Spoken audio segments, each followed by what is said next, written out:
Hey, I'm Siobhan, and I love talking about all the things related to freedom and personal growth. And I'm on a journey to redefine freedom on my own terms as I become the woman I desire to be. Each week, I'll share in real time what I'm learning as I do my inner work while creating a safe space for my listeners to feel seen. If you desire to be free and live a life that feels good to you, then you're in the right place for beautiful conversations that's going to support you on your journey to freedom. Welcome to the Siobhan J. Middleton podcast. Now let's start the show. Hey, welcome back to another episode of my podcast. I am so happy that you are here again for another week. This is my third time recording this particular episode. It is so wild because normally I just go through and I record everything and then I go back and I edit. But for some reason, I am having a challenge with this particular episode. And I know why based on what I'm about to get into, but I recorded the whole episode this morning, and after I listened to it, I'm like, I don't like the way the audio sounded. So then I went back and I'm like, let me go and do something else. I came back and started again, and I just could not get into it. And then I just took a nap and I woke up and I'm like, okay, let's record this episode. So we're going to see how this turns out. I think this is going to be the final time. I know that based on what I'm about to share, it's bringing up emotional stuff, and that is what's happening. And I didn't see that before, but I can see it now as I'm recording. But I'm just going to get through this. First, I want to give you an update. I have finished Bridgerton Season 1, Season 2, and even Queen Charlotte. And out of the series, Queen Charlotte by far was my favorite. It had me in all the feels. I have so many thoughts and feelings. One of the things that I loved most about Queen Charlotte is the passion and the love between her and King George. I loved the sisterhood and the friendship. And I mean, it was just beautiful storytelling.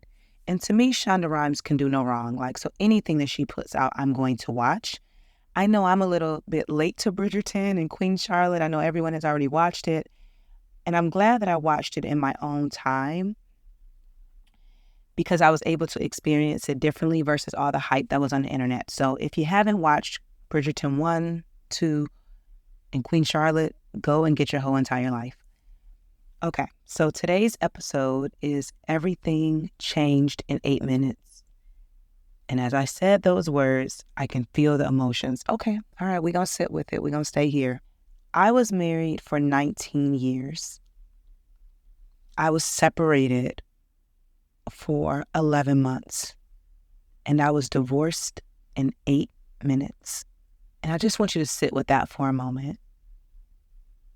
The divorce happened May 15th, over the phone, in the morning, and it was over in 8 minutes, and that includes the introduction of the judge, the whole time, everything. And while writing the notes for this episode, I wanted to look up the meaning for the number 8, because as I was thinking about it, I'm like, 19 years, 19 minus 11 equals 8. You were divorced in 8 minutes. Even when you look at 19, 9 minus 1 is 8. And for some reason, the number 8 was standing out to me. And someone recently asked me about, how do I come up with what to say on my podcast and what to share on social media? How am I able to piece everything together? And it just works like this in my brain. I really don't have nothing spectacular to say. It's just things come to me in this way. It's almost like when you're putting a puzzle together, I will have some type of revelation and then everything just starts to connect. And so that's what happened with the number 8. And I'm like, oh, this is significant. Let me look up the meaning for 8. And 8 is a symbol for affinity. It comes with positive energy, a power of transitions, the possibility of infinite abundance, material wealth, financial abundance, and infinite energy. And when I read that, I'm like, oh, wow. Well, I've been talking about transitions in my life and my transformation journey. I've been speaking on abundance and even thinking a lot through financial abundance and energy, positive energy. I'm like, oh, this is very fitting. So as I close this chapter of my life, I realize that I am walking into beautiful new energy. A new transition is happening in my life where I am going to experience infinite abundance and wealth and beautiful energy, even more than what I've experienced already. And I'm like, okay, that feels good.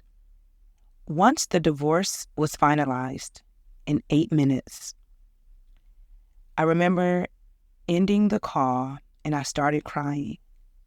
And I cried because what I felt in that moment was a similar experience that I felt when my mother texted me over a year or so ago, that she acknowledged what she had did in my childhood and she apologized. And when she did that, I instantly felt an identity shift where the woman that I had been carrying these mother wounds for decades, I was no longer that woman. And so I'm having the same experience when my divorce was over in 8 minutes, that I am now experiencing another identity shift. And I want to say that it is not easy to be one version of yourself for so long, and then everything changes. And it's not like something physically changed.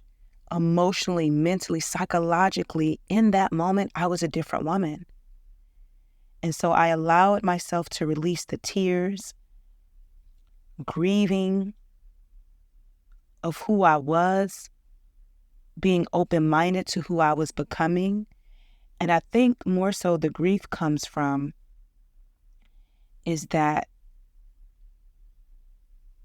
there was so much of myself I did not know. And there wasn't space for me really to get to know that version because of the type of relationship that I was in, where there was emotional and psychological abuse. And because of that, I lived in a state of,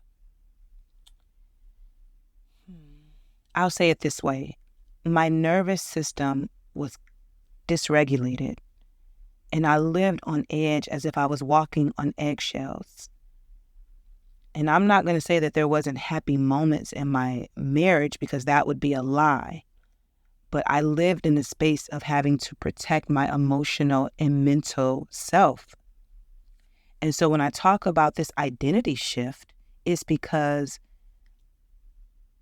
I am no longer attached to a person who has caused a lot of pain.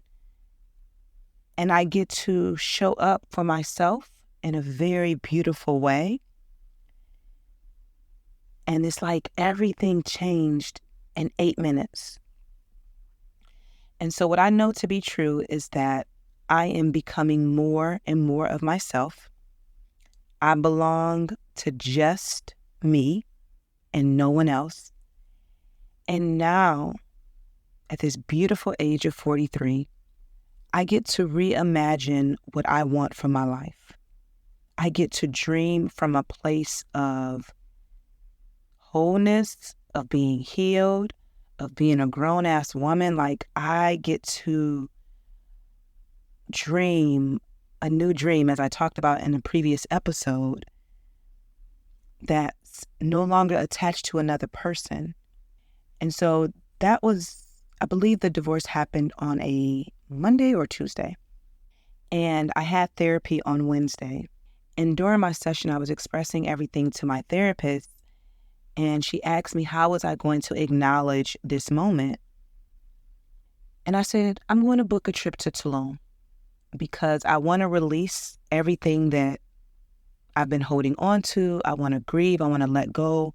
And I really want to cleanse myself as I prepare for this next season of my life.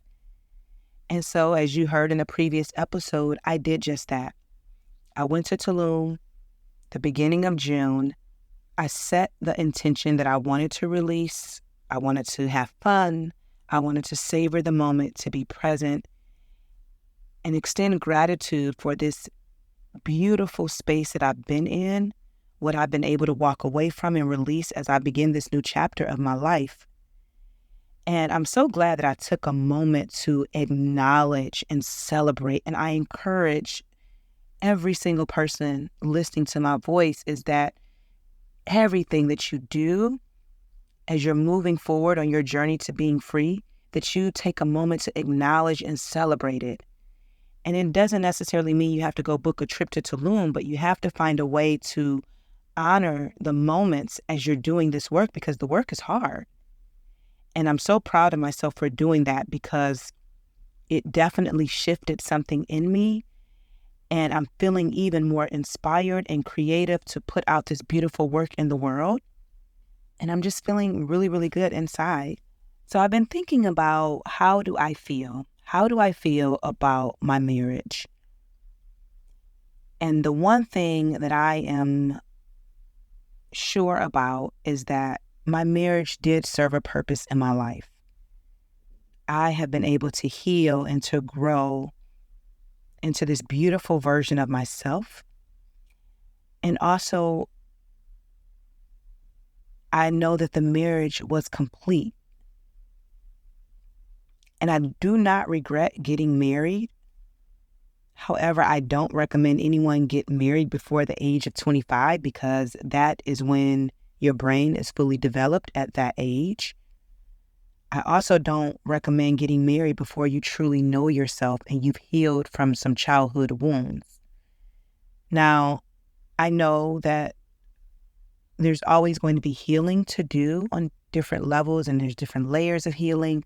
But what I'm saying is that the wounds that cause the most trauma for you, I highly recommend that you see a therapist to kind of process and work through that before you commit yourself to another person in that way.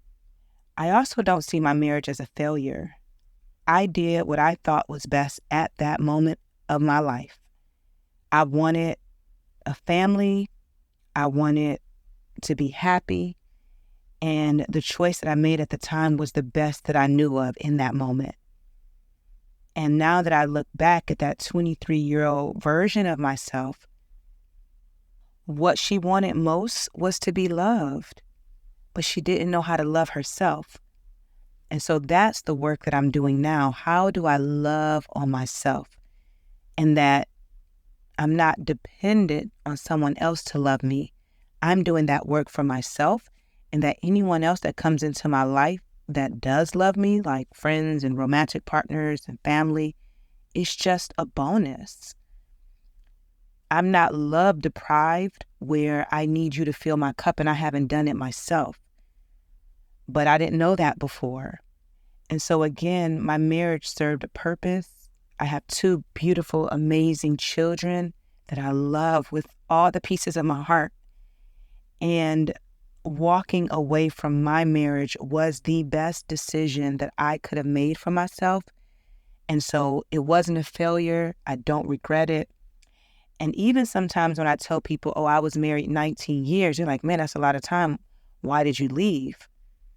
I don't really consider it a lot of time. I guess it just took me that long to grow and to heal.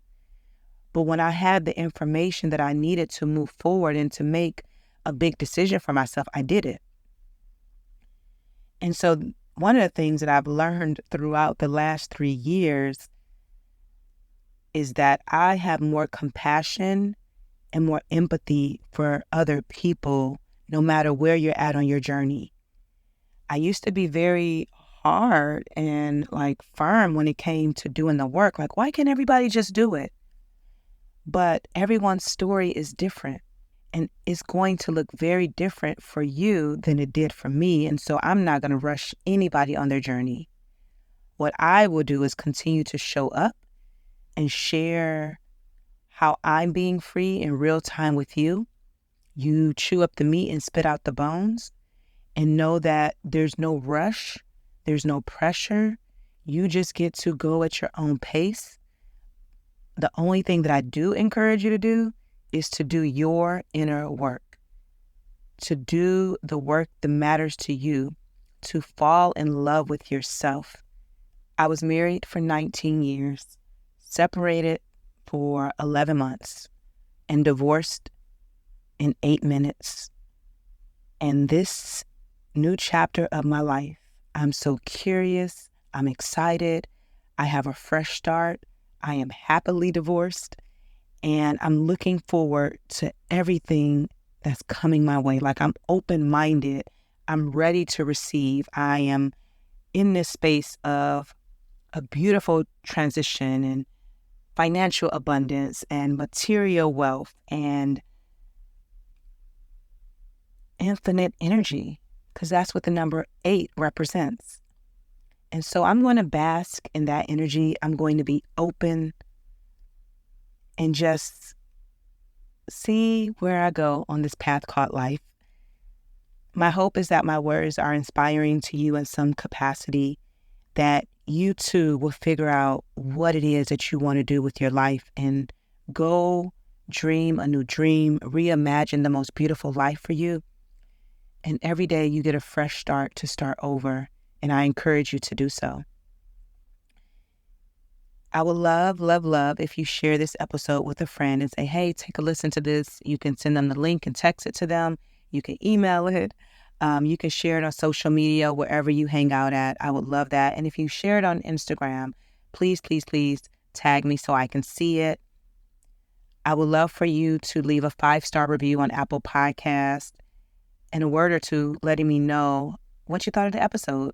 It's a good place to ask a question, share your thoughts, maybe give me a topic to talk about. I would love to see that as well. Another thing that I want to make note of is that I don't talk about this enough, but I do have a newsletter that complements the podcast very well. And it's a beautiful way for us to connect even deeper. So there's 2 options. You can be a free subscriber to my newsletter. That means you'll get my newsletter every single week. And then if you want to connect with me even more, then there's an option for us to chat, for you to ask questions, and then also get community resources. So both of those options will be available for you. Just click the link in the show notes where it says subscribe to my newsletter, and you can learn all about it. And then if you are inspired by today's newsletter, and if you're inspired by today's episode, I would love for you to treat me to a cup of coffee. Every week someone treats me, and I'm so grateful. So thank you in advance. Thank you for being a part of this amazing community and sending you so much love and light. Until next time.